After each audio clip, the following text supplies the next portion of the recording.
What's up, guys? Adele here with Traders Brawl in collaboration with Web3 TV, coming at you live at the Web3 TV studio. Happy New Year, 2024. Welcome back. This episode is all about founders and Web3 and blockchain coming together, educating the public. So I have a special guest with me, Nissrine El-Koubi. Thank you. Who I have met. We have met since last year, and we met in a corporate setting, World Corporate Summit. We actually had a great connection talking about logistics and supply chain, which actually is a great application of blockchain technology. And that's what led me to inviting you here. So welcome, Nissrine. Thank you for having me. So happy to be here. So happy to see you because you're hard to catch. So I'm so happy. And also, thank you for the chocolates. Nothing. So kind of you. Just love. But I want to say, you're the first guest who's a woman who also brought me some chocolates. Oh. So You yeah. deserve more. And I think that there needs to be a conversation around bringing more women into, founders who are women into the space. So I'm really delighted to have you. I'm so happy. It's my honor. And again, just seeing you, it's a light, and January is starting very well then. Yeah. So without further ado, let's get straight into it. Tell us a little bit about how since you're in the logistics industry yourself, tell us how you got into it, and also why Dubai? Why here? Yeah. So how I got into logistics. So when I was in high school, university, I didn't know what I will choose, but I knew I wanted to travel.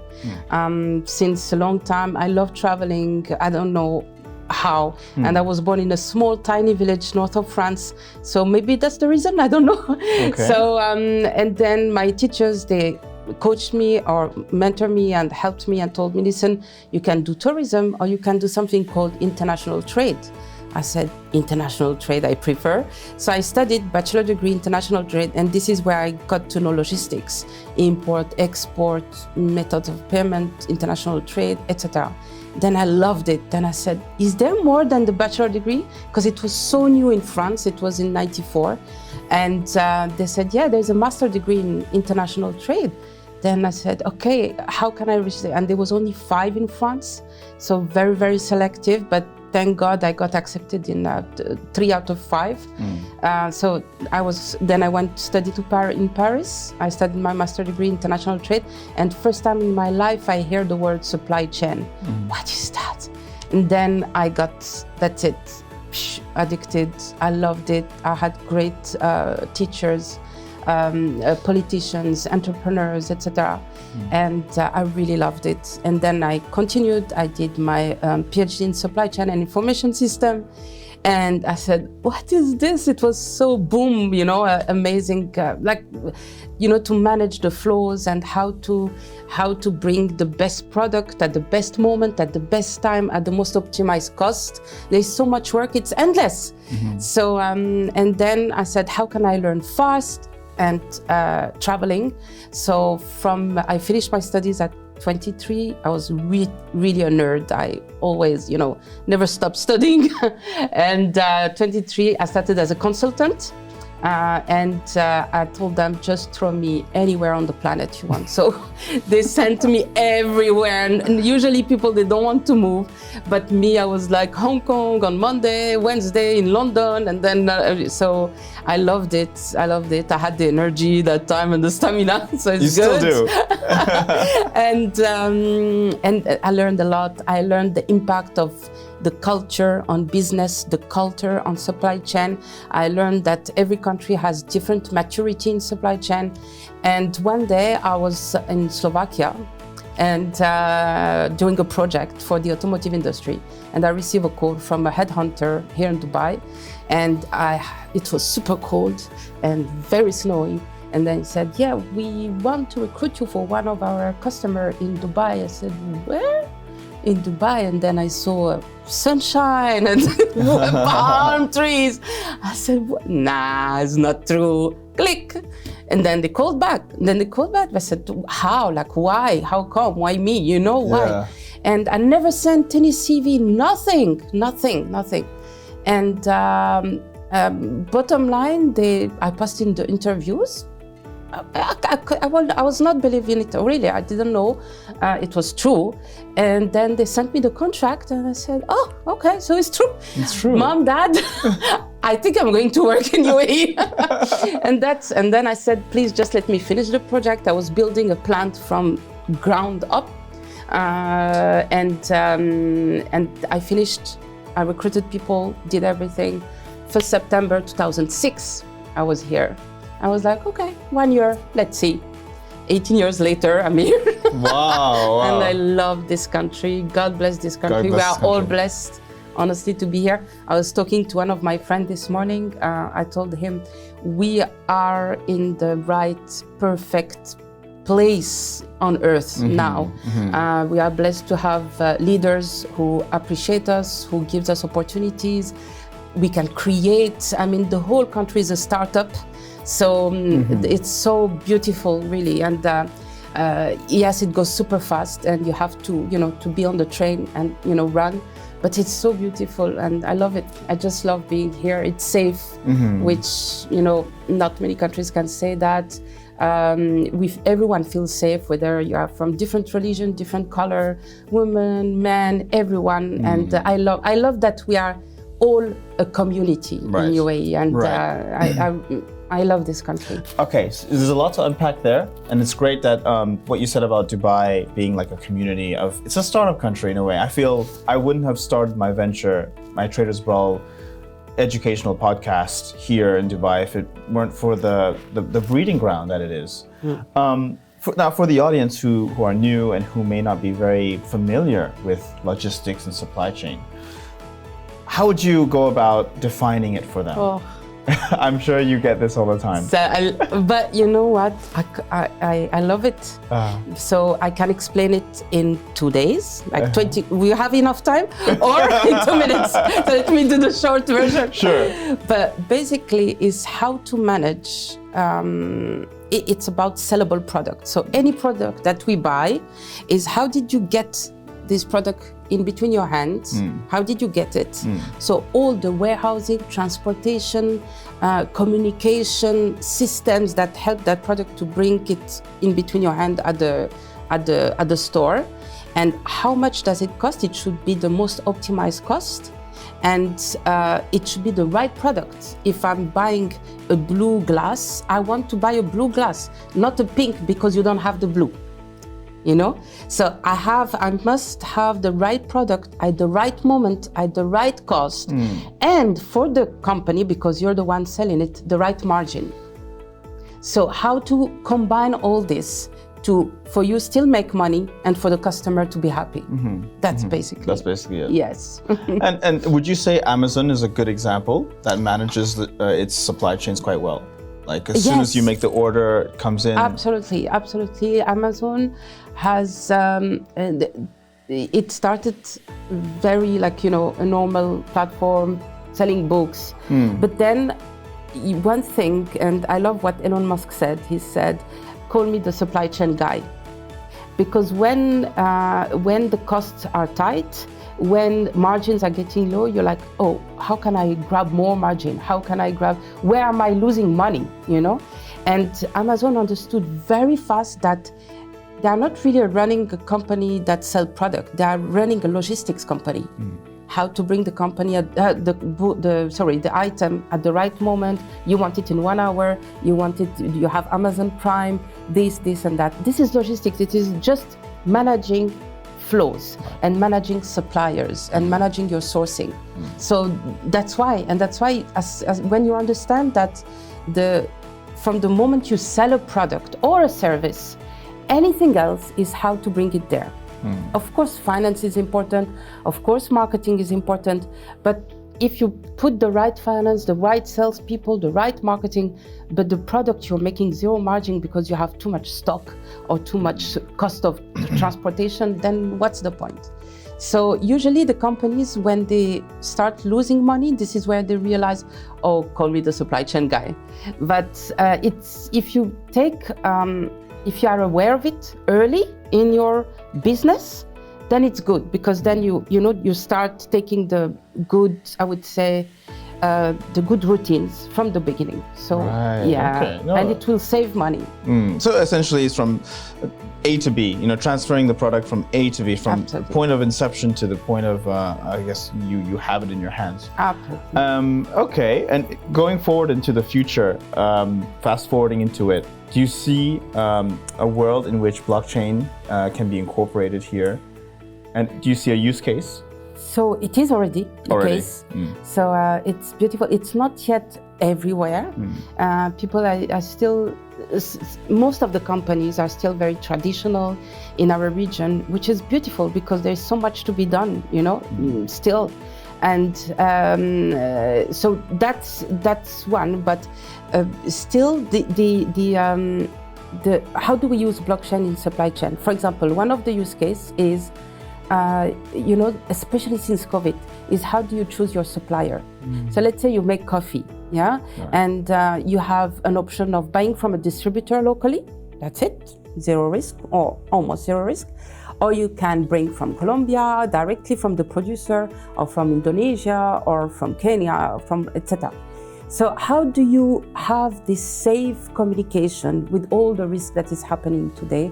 How do you have the safe exchange of information with your partners or suppliers? So today, blockchain is a very, very, especially when you are, Amazon is a good example. When you are in, you have a lot of suppliers or a lot of supplier or portfolio of suppliers that renovate frequently, it helps putting them in a protocol where you secure communication, you secure data, you secure service level agreements, etc. So it helps a lot into visibility and transparency and trust, increasing trust. Right, because you can track everything from every single point of the journey. Absolutely, right? And that's what we call sourcing. Sourcing. Yeah. Right. And then also there's another piece about how using decentralized servers means, any information you put in as a receiver, it's decentralized, which means that no person is having this database of your information and using it for manipulative purposes. So in a way, you can choose, using smart contracts on the blockchain, you can decide, after this information you have of me, it will expire and it will just disappear. You cannot screenshot it. If you can take a pic, you can try, but it will just be gone. In a way, you can actually set your name to be, it doesn't have to be your real name, but as long as you have, at the point of when you collect the item, you show your ID. If you need to, you can. But if you want your information to disappear using smart contracts, you can do that. You won't stay on any database. And that has been the movement of Bitcoin maxis and people who join the blockchain space because they want to own their data. Since GDPR, since the Cambridge Analytica incident, individuals like us are becoming more conscientious, more conscious. Millennials including, and saying, hey, where's my data being processed? How is it being processed? How will you use my data? And because you can sell people's data, but that's without your consent. And if people are making money off of that, you should be entitled to some of that money. Absolutely. Because it's your data, it's your property. And so this is one of the ways in which using decentralized technology. By decentralized, I mean there's no one computer; it's many computers, and it gets encrypted. You can use encryption, decryption, and that's one of the use cases. Absolutely. And one of the things that made blockchain a bit boom into the supply chain world is the platform. So where you have a seller and a buyer. So anything in the what we call marketplaces, right? So in that, you have a lot of blockchain. However, what I feel in our region, it's still shy, it's still little. And I think because even if we said a lot of, the word, we talk about it a lot, but we have still very few use cases locally. And I think from what I've seen is people, they they're not scared, they're scared to engage because they don't know enough about it or they didn't see enough cases. And I think this is a perfect place, our region, UAE, Qatar, Saudi, etc. This is a perfect place to start blockchain because we're starting from almost dust. Mm-hmm. So it's nothing is easy, of course, but it's easier to implement something from zero than transform something and put it back into blockchain. Yes. So there is a lot of things to be done that it's still a bit shy, but I hope with professionals like you who can talk about it more, to demystify blockchain. This will help people to be more engaged and try. Me, what I keep telling them is just do a small POC, proof of concept, try it with 1 supplier, 10 suppliers, try, and you will see the result. Because they're really scared, and the gain they will get out of it is huge. Right. So that's one side. The other side is, in our beautiful region, is the relationship we have with suppliers is still very traditional. So we love contact and we love to meet, and which is good because that's the human part of us that we love here in this region. So this is very, very nice. And they feel that blockchain will remove a bit of that. So what I try to tell them is, listen, nobody will remove the relationship you have with your suppliers here.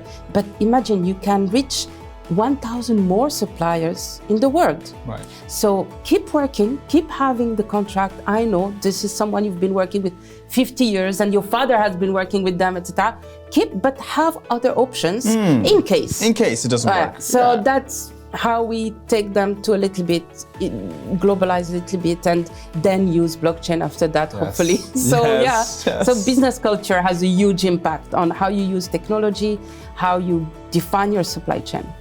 Let's take a step back. Makes sense? No, it does. Absolutely. Let's take a step back. I want the audience to know a bit more about your company. What's the name of your company? Eny Consulting. So Eny means, very simply, El Kobe, Nissrine, Youssef is my brother. Fun fact, in my family, we are 8 in supply chain. Wow. Yeah. Wow. It's like following the family tree. This is very common. There's family of doctors, family of dentists.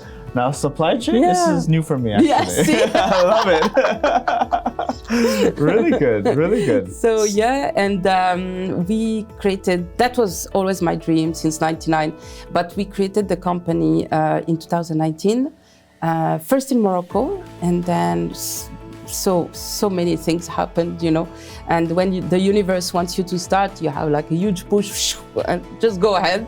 And then 2020 we opened here and also in Saudi, in Riyadh, 2 years ago. So what we want to achieve is we want to bridge the gap of supply chain competency. So we are consultants. What we want to do is to come, inject knowledge, inject methodology, inject you tools in your company, in your team, help you for a while, and step back and let you manage, because you need to adopt it. Yes. Then we'll come back time to time. So our goal is really to bridge the gap. When I say to bridge the gap of competency, Adel, you will be amazed. In the whole region, in GCC region, we have less than 10 masters in supply chain in the whole region. 10. So we have so many schools. Imagine how many masters in finance we have in all these schools, marketing, sales, etc., MBAs, blah, blah. But supply chain, not that much.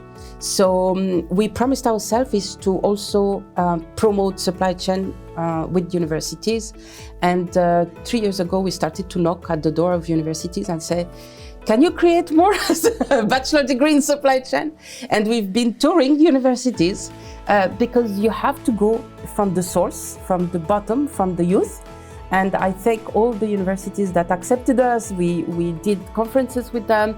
There is Wollongong University, Heriot-Watt, Zayed University, EM Normandy, De Montfort University, SP Jane, all these people. We talk to their students and we tell them, come to supply chain. We need you. We need more brains. So come. And by the time we have a real mass of students or young people who just got their master and will work in the country, in the meantime, who you have? You bring people from abroad, right? But how much can you bring, right? So there's a limit there. And then you convert people from inside. For example, a store manager will become in procurement. Someone who was driving a truck will become a warehouse manager, etc. So you try to convert people, but you don't have the methodology. They are not proactive. They can execute, but they don't have enough knowledge to be proactive and think strategic and think ahead, etc. So in between, who you call?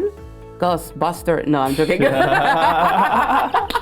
You call consultants. Eny Consulting. Eny, come on. So, and I'm always grateful to all the big brothers, KPMG, McKinsey, Bain, etc. Because they're here. Of course, they can also take a project, but they are so busy with mega projects that below a certain level, they can't go. Right? And the clients can't afford them. And exactly. So there's a big gap here and that's why what we want is to bridge that, and hopefully, and we have a lot of colleagues in consulting also who are working in the field, and we need to bridge that to give the country knowledge, possibilities to build supply chain without losing money or not too much, until the youth comes and bring it, and then we'll do something else. Understood. But always in supply chain. Okay, so when you say bridge the competencies gap, you're in a way educating. Yes. And as a consultant, you advise. Yeah. So you charge per hour. How does it work? Or per project? Yeah, usually it's per project. So usually we have like 3 types, but of course we can adapt. The one that is the most famous that people love is what we call the supply chain diagnosis or audit. So we come in general between 20 to 30 days. That's it. We cap it at 30 because after that the impact is not the same. So we come and basically we look at your pulse, supply chain, health. We look at your pulse, your fever, all your vitals, and then we come up with a report that has 3 axes, which are very classical and traditional in consulting, which is people, process, system. So we look at your people in supply chain, your processes in supply chain, and your systems in supply chain. We diagnose all that, we x-ray all that, and we give you what is wrong, how much you're losing currently, and what you should do. So we give you this very rare, not many consulting firm will do, but we give you the roadmap. This is what you should do the next 18 months or 24 months or 6 months or whatever. And we will prioritize it. We will tell you this is red, like red, purple, act on it now, because you're really wasting a lot of money, millions or whatever in that. So we give that and we tell them, wherever you want us to help you, no problem. So we'll take 1 or 2 subjects to help them, because change is very overwhelming. Yes. So scary. It's scary. So you need to go step by step, and then at one point there is, a wave that will take you and accelerate the change. But transition.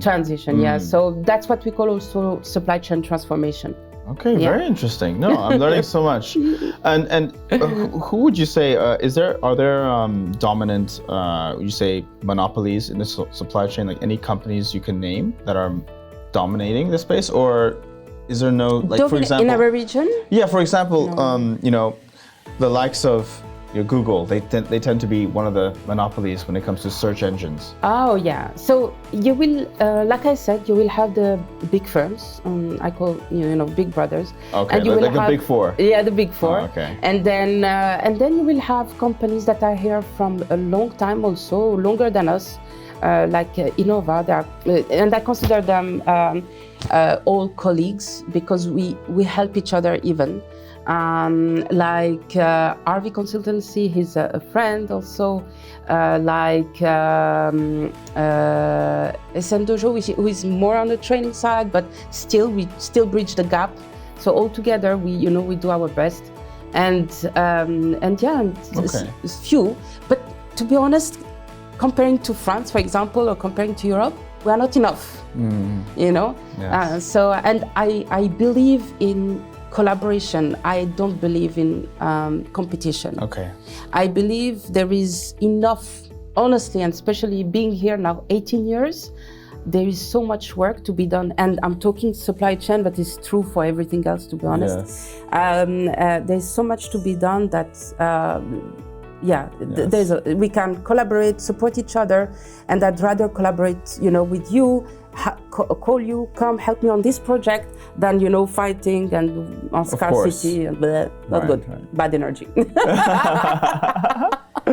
And turning our attention away from supply chain and work. Oh, no, joking. No, we're coming back to you, don't worry. We're coming back to you.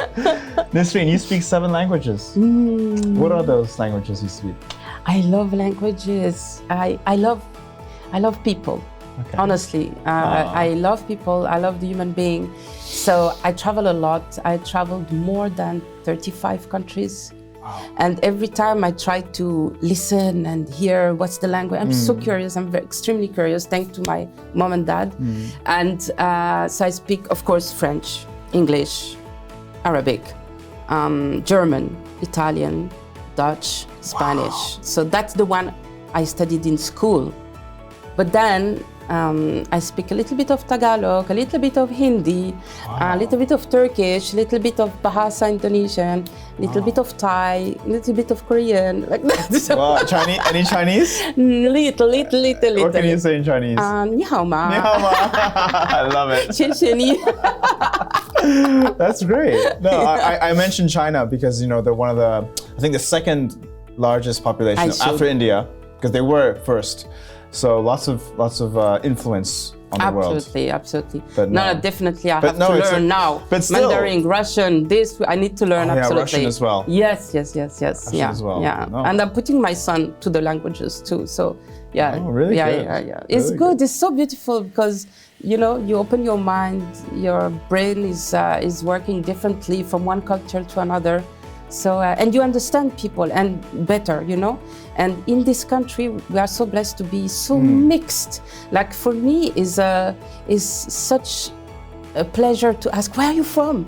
You know, I love this question, where are you from? Because I'm so curious. Yes. And we are so blessed to work together, different cultures, and we work together. How amazing is that? It's great for business. Absolutely. And friendships. And friendships and knowledge and learning from each other, you know, and applying, you do this in, you know, in this country or this country. Okay, let me apply it here. Let me try, So it's really good. It's really good. Coming back to the founders subject, we were in the same community 24/6. You know, shout out to them. Shout out to them. Love. Lots of love. Yeah. I want to ask, since you've been in the industry, you said 18 years, is that right? Or in the country 18 years? In the country 18 years. How long you been in the industry? 26. 26, amazing. White hair, you see them? I don't see anything. You don't see I don't see anything. So with 26 years down under your belt, do you consider yourself a founder, or do you feel like this is just a label, or it doesn't feel like I'm a founder of something? It's just you do what you're passionate about. Yeah. Or is it both?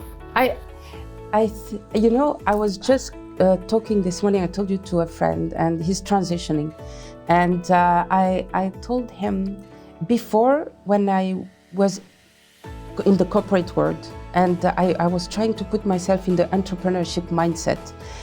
Every time I hear you must have passion to be an entrepreneur or to build something, and I was like, oh yeah, of course. But now I know if you don't love what you do, there is no way you will stay. There is no way, because it's so hard that you must love it like it's your own baby, it's your own son or daughter. And you can't understand unless you tried it. Right. So I really definitely I do what I do because I love, and I always post it on LinkedIn. I said I do what I love, and I love what I do. And truly, this is what I love: supply chain. And I think this is a gift. I don't know, but I'm so creative in supply chain. I do other stuff that I love, But supply chain is so weird how it is like, It comes to you. I create and I see, and I can just spend 6 hours in your company and they will tell you, change that, do that, this, that, immediately. Wow. And I know it will work. I know it will work. And one of our customers in Saudi Arabia, I knew they would not believe me, but I have to tell them. And we did a diagnosis. So I think it was even less than 30 days. It was 23 days, something like that. And we gave the report and we told them within 45 days, you will save around 20 million Saudi riyal. They said, no way, 45, because 45, no way. I said, okay, give us 3 months if you prefer. No, 20 million. You are telling me that you know the business better than. I said, no, I don't know your business better than you, but I know supply chain.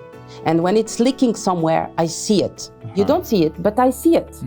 And the team that we have, as expert as I am, if not more, because I always make sure we recruit people that are better than us. Of course. So guess what?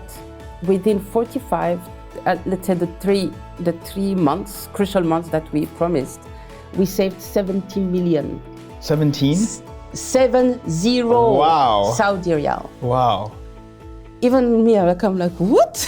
Wow, good job. You say that's a new record. But, it was leaking so much, that, and it hurts. So now they know, now they can now they can stop it. Of course, when you stop such leakage, in 1 year, we saved a full year of turnover for them. In 1 year, we saved more than 200 Saudi riyal. Insane. So it's better that you know it, you save it, you re-inject it into your marketing, of course. You re-inject it in your technology, you re-inject it into Staff. your people. Recruit more competent people who knows how to manage your company. And all these years, they didn't see it because you don't have the supply chain eye, but I can't say that for everything else, finance, marketing, etc. So so hopefully that's the effect we want to have. We want to come, show you how it works, give you the tools, and then you do it. That's what we want. So you're a Ghostbuster? We are. You're a real Ghostbuster. Yeah, we are coast busters. Awesome. We have to wrap it there with time. But Thank for the you. audience who would like to know more about Eny Consulting, where can they find more information about you and Eny Consulting? Okay. So you can find us. Shall I speak? Yeah, feel free. Hi guys. So you can find us on LinkedIn, of course, Nissrine Al-Kobe on LinkedIn. Please contact us. You can also contact us on Eny Consulting on LinkedIn or www.eny-consulting.com. Thank you, and hope we can support you very soon. Absolutely. Nisrine, it's been a wonderful, insightful interview. Yeah, I learned a lot from both as a founder and supply chain logistics. So what's next for you? 2024 has just happened. Yes. What are you looking forward to in this year? So, supply chain is how to manage flow and data, how to manage physical flow and data. So we started to create few tools because we thought, how can we help our customers better? How can we, when we leave, how can we still help them? Like still we are there with them. So we built 2 tools specifically. One is ENY Analytics, and one is called iWise, which is the supply chain command center.